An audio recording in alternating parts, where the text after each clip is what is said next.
President Donald Trump has now threatened to attack Iran's power plant if the Strait of Hormuz is not open. I think I said that correctly, but yes, guys, President Donald Trump has threatened to attack Iran's power plants if the Strait is not open. Now, here's the situation that might come with that. If we attack their power plants, they might ramp up their attacks on, Israel and our U.S. And our bases and stuff over there in the Middle East. Now, we know the recent strike that happened that they tried to target, I think it was unsuccessful, Diego Garcia, where the UK and US military base or something like that is in the Indian Ocean. Now, again, I think there was an article that said they did not succeed to doing that, but is raising concerns now. Now, we know the situation that how this war been going on lately is a he say, she say situation, sorry about that, going on in the Middle East. Now, especially with the girls' school attack, we all know about that. It was a he say, she say situation, and then boom, here we go. The United States was found at fault. We know when the war started with Iran, our president was saying a lot of bad things are going to happen to Iran, and we see that kind of happening to Iran. Now, I do expect these attacks to continue to get worse and worse and worse. We've seen it in the gas prices. There's already shortages for some parts and stuff like that because the Strait is closed. Now, I think Iran responded and said that the Strait will remain closed if their energy infrastructure was attacked. So that's just something we got to watch out for. But I'm not going to hold you guys too long on, the backstory. Everybody around the world knows about the war going on with the U.S., Israel versus Iran. So let's go ahead and get into this article. This is being reported by the New York Times. Recently came out about maybe 35 minutes ago. So let's go ahead and get into it. So this article is being reported by the New York Times, as I said before. So this was updated 23 minutes ago, and it say Tehran is defiant after Trump threatens power plants. So the article go ahead and say President Trump said that he would obliterate Iran's electricity plants if it did not open the Strait of Hormuz within 48 hours. Iran dismissed the ultimatum as its missiles hit southern Israel, including near the country's main nuclear research center. So we go down. Here's a picture right there. Fresh threats between Iran and the United States to attack critical civilian infrastructure risk imperiling millions of people across the Middle East, as President Trump warned that he could target Iran's power plants, and Tehran vowed that such attacks would lead to retaliation against vital energy and water facilities. Iran dismissed Mr. Trump's ultimatum that if the Strait of Hormuz, the vital oil shipping route choked off by Iranian missiles, were not fully respond by Monday night, the United States would strike Iran's power plants. Tehran said the Strait would be completely closed if its energy infrastructure were attacked, as it launched new missile attacks on Israeli sites. Iranian missiles hit Daimonia, I'm not good at pronouncing names over there, a city 8 miles away from Israel's main nuclear facility, and the nearby city of Arad on Saturday night. More than 10 people were seriously injured and dozens more sustained minor injuries, underscoring Tehran's ability to inflict damage despite 3 weeks of devastating airstrikes by the United States and Israel. More than 2,000 people has been killed across the region, mostly in Iran. The escalating threats to attack key infrastructure increased the potential for civil danger as the war entered its 4th week, just days after he warned Israel against targeting Iranian energy sites to avoid an escalating cycle of counterstrikes. Mr. Trump said late Saturday that the United States would obliterate Iran's power plants, which millions of Iranians depend on, within 48 hours if the Strait were not reopened. Again, he's giving them, I think, to Monday night to open the Strait of Hormuz. Now, if they keep it closed, we could see potential strikes on Iran's power plants, and that could lead to this war further escalation into this war. And potentially, I'm not going to say it's going to happen, but remember, we have to watch out because the FBI did put out, apparently Iran threatened to attack the West Coast or California with drones. So we got to watch out for that. So this war is causing a lot of problems, and I do expect this to continue to cause a lot of problems across the Middle East. Well, actually across the world in general, especially with the economy. We know gas prices in a lot of states, well, most states in the United States, has risen $4, $5, $6, $7, $8 in the past few weeks. We're not going up like 1 to 2 cents. It's going up 10, 15, 20 cents like every few days. Now, depending on where you live, it might be slightly cheaper. I think California has one of the highest gas prices already since this war started, or extremely high. We already know they already had gas prices, but it's just further getting higher and higher, especially because of the war.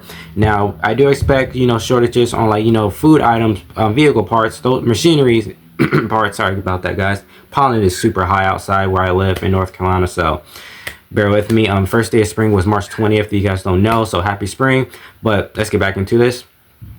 We're in a rude awakening here in the United States, because as we get into the warmer, more into the warmer months, and a lot of people is going to be starting spring break very soon. I'll be starting spring break in about 2 weeks, 2 to 3 weeks. So it's coming up. As people going to be traveling out the country or going to state and stuff like that. More concerts and shows and stuff like that will be going on. Large crowds will be everywhere, especially going into the summertime. And we could potentially, we know we're at risk for cyber attacks and terrorist attacks. We already know we had like 2 potential terror attacks. I think they classified them as terrorist attacks, especially the one that happened, I think, in Michigan. And then I think there was one in Virginia just a few weeks ago. So we got to watch out for that. If you live in like a heavily populated, city like New York City, let's say Charlotte, Raleigh, Miami, Jacksonville, Florida, Wilmington, North Carolina, Los Angeles, those areas, anywhere in the United States, you got to be really careful on potential terrorist attacks. Or regardless, it don't even need to be in a big city. It could be like a mid-size or somewhere where there's like a gathering or something, and somebody just lose their mind, because we know that Iran, Russia, we already know, been after us. They don't like us because of the war with Ukraine, and we've been helping them, which kind of seems like it's starting to cause an issue, because you don't really hear too much attention being focused on Ukraine. Is we sending aid to Ukraine? Is we sending missiles and stuff to Ukraine? Or is the United States just leaving that up to NATO to take care of, like Europe to take care of in general? That's something we have to watch out, because we've been spending billions and billions of dollars on, how our president likes to say, billions and billions of dollars on the war with Iran. Now, we potentially could be going further in debt, because they already said the United States is in debt.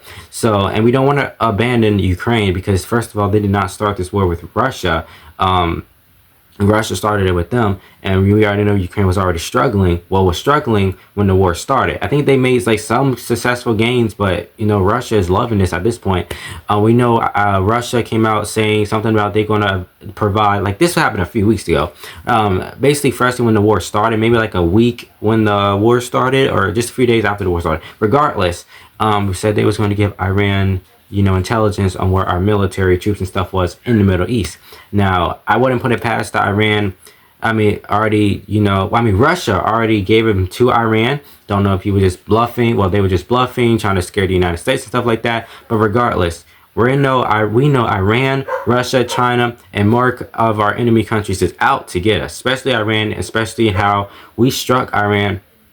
And Israel. Israel is not out the picture too, because Israel is also participating in this war. They've been with us since day one with this war. And they also fighting Hezbollah as well, because if I'm not mistaken, I think it was, or it was Lebanon. One of them, a country attacked Israel. So Israel is not just going after Iran. They're going after, I think, it's Lebanon. It's Lebanon, and I think Hezbollah. So it's a lot of stuff going on in the Middle East. The UAE been getting into the mix of things. Dubai been getting into the mix of things. So it's a lot of people that's been getting, stuck in this war over there in the Middle East. Now we know Americans and other people been, stuck in the Middle East when this war started. Now I think most of them been put into a safe place, moved out of the country from the Middle East. But regardless, it's not hard for that war to expand. Let's say Russia, just lashes out on Ukraine, just get back to the United States for whatever reason. Let's say, God forbid, but nukes Ukraine. We know he's been making nuclear threats for years and stuff like that, but you don't know what's going on in these presidents' heads. So you gotta be really careful, but who knows? He might lash out on Ukraine, use a nuclear weapon on Ukraine. We cannot leave Ukraine out of this situation. We cannot leave Taiwan out of the picture, because we know China recently, like 2 years ago, made threats that they was going to invade Taiwan. So China can try to get back at the United States and invade Taiwan, knowing we're busy with the war in the Middle East with Iran, and we also was supposed to be helping Ukraine, but you don't hear too much attention on Ukraine. Let's put it like that. And I'm pretty sure Russia is still attacking Ukraine regardless. They're gonna still attacking each other. But the main focus is on the U.S., Israel, and Iran war.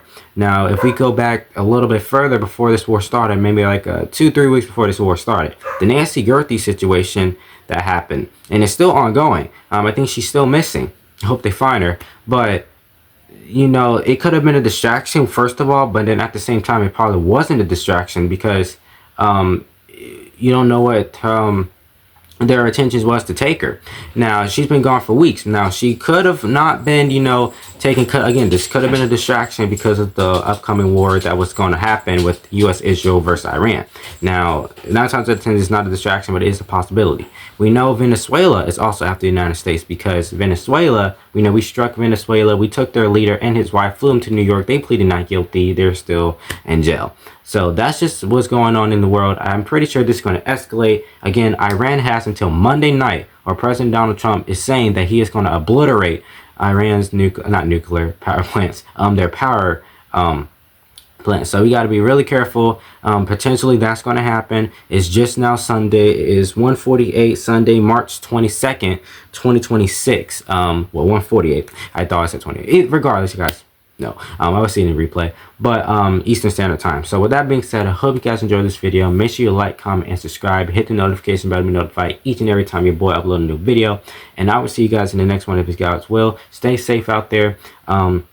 Make sure you guys are sanitizing because a lot of people are getting sick. Pollen is really high for most people across the state. Stay hydrated, especially you folks out west, down into Texas. Make sure you guys are staying hydrated because you guys are ranging 90+ temperatures. Right now, today's high is 85 for me in Eastern North Carolina. But I know, you guys down there in Florida, like in Miami, I'm pretty sure y'all going to be approaching 90 temperatures too. But regardless, everybody stay hydrated, stay safe out there. Winter is basically coming to an end for most people in the United States, except for you guys that probably lives in Alaska. Y'all probably going to still be dealing with snow and stuff like that, cooler temperatures. But for the most part, people are warming up in the United States, whether it's 60s, 50s, well, depending on where you live, you might consider that spring weather. So with that being said, I will see you guys in the next video. If it's God's will, stay safe out there, and it's Run Day out.